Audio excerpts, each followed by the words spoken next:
Yo, Deb, spin that boost gauge 10 times. Just turn it all the way up. Just more.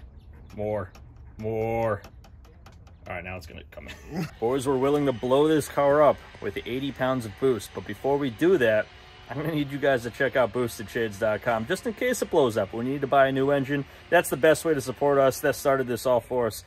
It would do us a huge favor if you checked out boostedshades.com. No more advertising from us. Let's get right into the video. Big scare right here. Car almost burned down. Fuck me. We don't know what happened yet. I know exactly what happened. What happened? Just made contact in there. This happened instantly the second we pulled it into the garage. So what happened was our master battery cable runs through the fender here. And there is just, I mean, this is the inner fender that we built. And something must have rubbed through because this started making contact with the metal in here.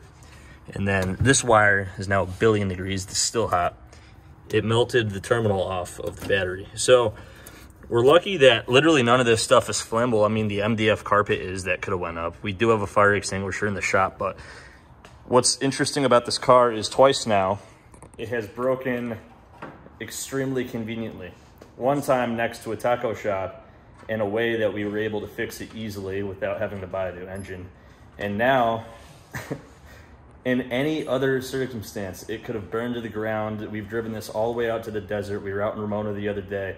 It waits until we're at the shop to break, and I don't know how much longer we can keep this going.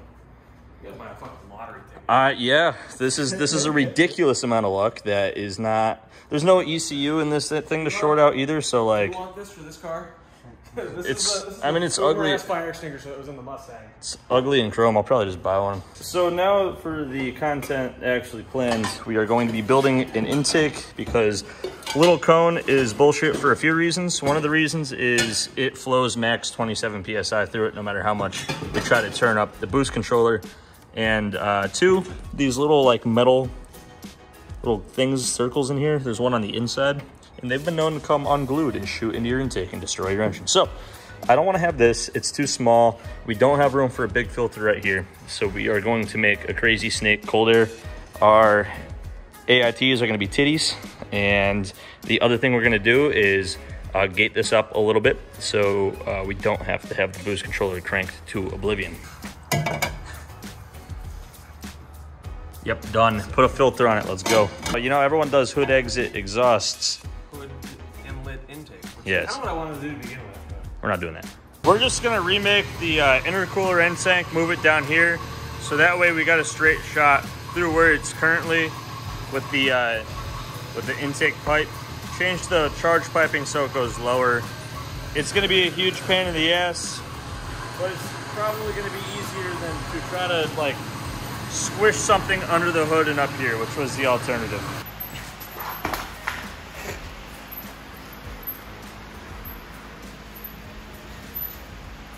So I know this is all consolidated neatly into one video for you guys, but we have to wait for some intercooler charge piping to come in.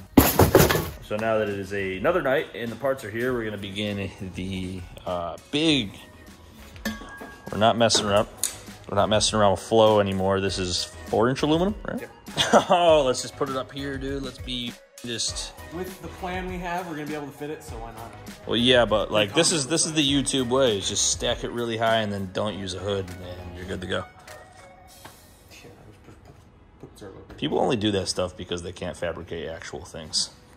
That's a hot take, dude. I can't fabricate actual things, but Sam can. That's why the Datsun was the way it was before we showed it. It still had a hood, dude. I used all of the couplers known to man, and if anything, when we did that side exit, hood still fit. Yeah. So what's up with the this? It's a good way to get a straight line on a piece of tubing. Seems like a. Oh yeah, look at that. So while Sam works on the intercooler, James and I are working on the catch can vent, and it is expelling a lot of what seems to be condensation. There is actually some liquid in this, and we will pour it into this cup. Let's see what we got here. Give it a good stir. This is almost entirely water. It does not appear to be coolant.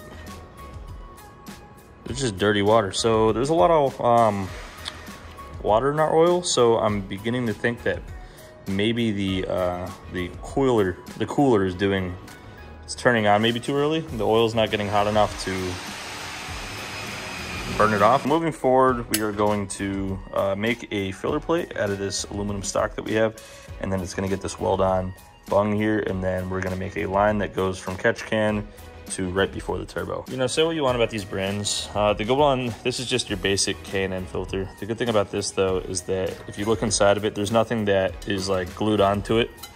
So if you look at like the Spectre filters, they're trying to be fancy with these little chrome rings and caps. There's documentation of these caps becoming unglued, and then you can only imagine, what is this? Just some chrome plasticky shit, but that's still gonna just mess up a ton of stuff if your turbo consumes that. So stay away from stuff that's got little chrome bits glued to it. That's really all it is. And then obviously bigger is better. This is gonna be less restrictive. The smaller you go, the less flow you're gonna get through it, the less power you're gonna be able to make, which is the problem that we had with the really tiny filter, why we're doing all of this in the first place. So with this cut, this thing should be pretty much good to go. I'll show you what it looks like on the car after this cut.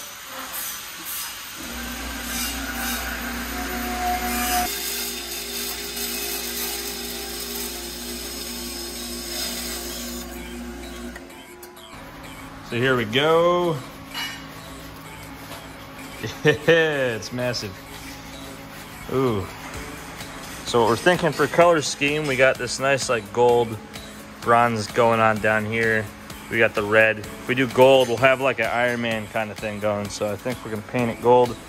It does have one more modification. It's gonna need a bung for the catch can, which we don't have, right? We only have that one actually. We need two, so I need to buy one tomorrow, but that's something that takes a second to do, so Yeah, no, not a deal. So Sam has decided to completely just rebuild this end tank for aesthetics. Yes, it's been, this intercooler's been through a lot, but all an intercooler is a core with some tanks on the end of it. So essentially, you could use the same core no matter what car you have if you can weld aluminum and you have scrap aluminum. Just make your own intake. At some point, it's not worth it, but well, yeah. But at some point, they don't make an intercooler for every custom application. So sometimes you have to.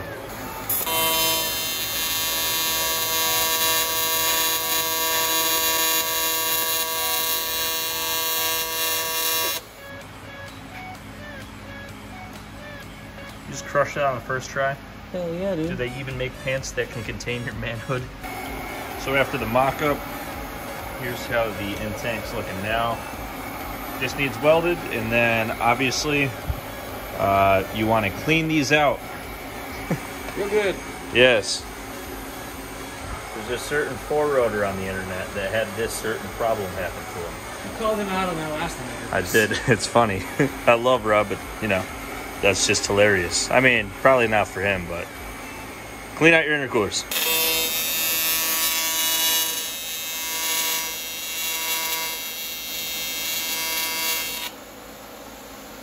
So here's our modified catch can lid, weld on -10. So blow by is going to go in this side, then there's a screen in the catch can, and then this is going to get sucked out into the intake that we're making right before the turbo. Tell me I'm not a genius. This is the perfect painting stand for this. I don't know when this traffic cone got on our trailer, but here it is. All right, we're finishing up the fab here. It's gold. I love gold. We got a catch can with a bung in it. And then there's a bung in here. So now I'm gonna make a line. And then Sam's modifying the engine cover so it'll fit. And we put everything back together and we're ready to go. So it turns out that it doesn't need to be this high over here. They did this for a design feature because the gear ends like... The peak of the gear is like there and it goes down like that. So we flattened it. And I think I have just enough red paint to fix this. And then we can put everything back together. So we went full Iron Man on the engine because why. We kept the cars not ridiculous for a long time, so we needed to add something kind of silly. I don't know, it looks pretty good. And here's our intake. This is how it's looking. What I need to do right now, so I got this line that's gonna probably follow that, go along the top, and then come into the bung that's right there with the 90 on it. But first I'm going to actually install all this stuff so I know where everything sits, so I can put the stuff in the right spot.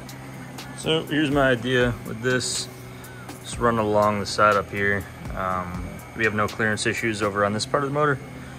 And this is a nylon, so like if it does rub on this, it's not a problem. I did use 2 P-clips to hold it in place. Just need to mark the length now. Cut it, add the other hose in, and job's good. All right, so today is the day that the car is supposed to be done, but I just got a call and something went wrong with something electrical. So I was hoping to drive the car today, but I'm gonna head into the shop and we're gonna see what's going on. Nothing's here for me to drive except for the Euro trash. I'll show you something funny about this car. So a while back, the ignition broke, and for this car, that means it's $1,000 like everything else on this car. But we actually bought it. Since then, we just haven't replaced it. So if you want to come steal our car, all you need is a flathead screwdriver. Literally just turn it like that.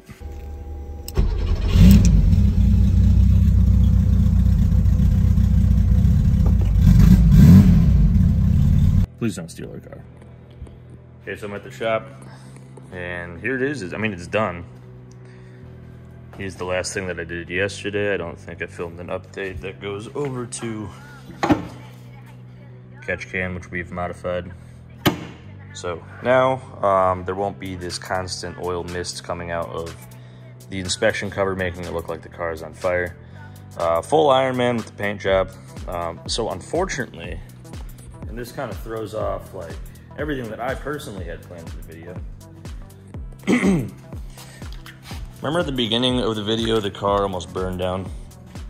All the wiring in the back needed to be replaced. We've even added this mega 150 amp fuse, so that can't happen again.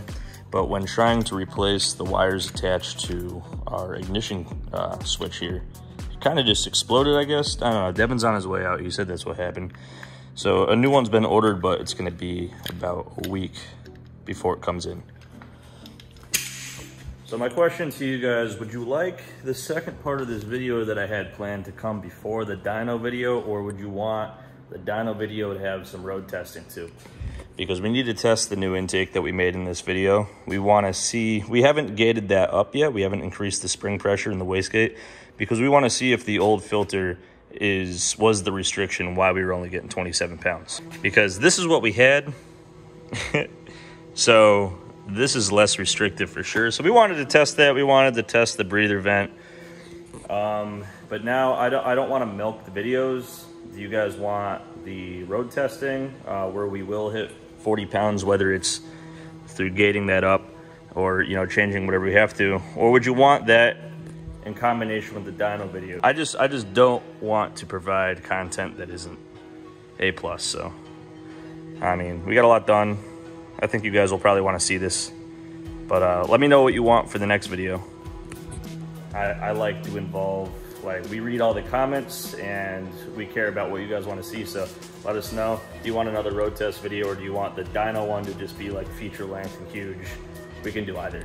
Before you guys go, I gotta pick a winner for the video giveaway. If you guys are not familiar with the channel, we give away products from boostedshades.com every single video, and like at the beginning, we mentioned Boosted Shades is the best way to support us. So even if you don't win, check out boostedshades.com. It'll help us out a lot. This video's winner is Stuart Harshagen. If I pronounce your last name wrong, I am sorry, but you can hit us up at Team Boosted at boostedshades.com or through any of our social media platforms. We'll get back to you and ship you something. If you guys want to win, all you got to do is like, subscribe, and leave a comment. The comment could be anything. I just ask you guys what you want to see for the next video. You can comment that, or you can comment your opinion on the new color scheme. Anything you want, really. Just like, subscribe, leave a comment. You're eligible to win stuff from boostedshades.com. That's going to do it for this one. I'll see you guys in the next video.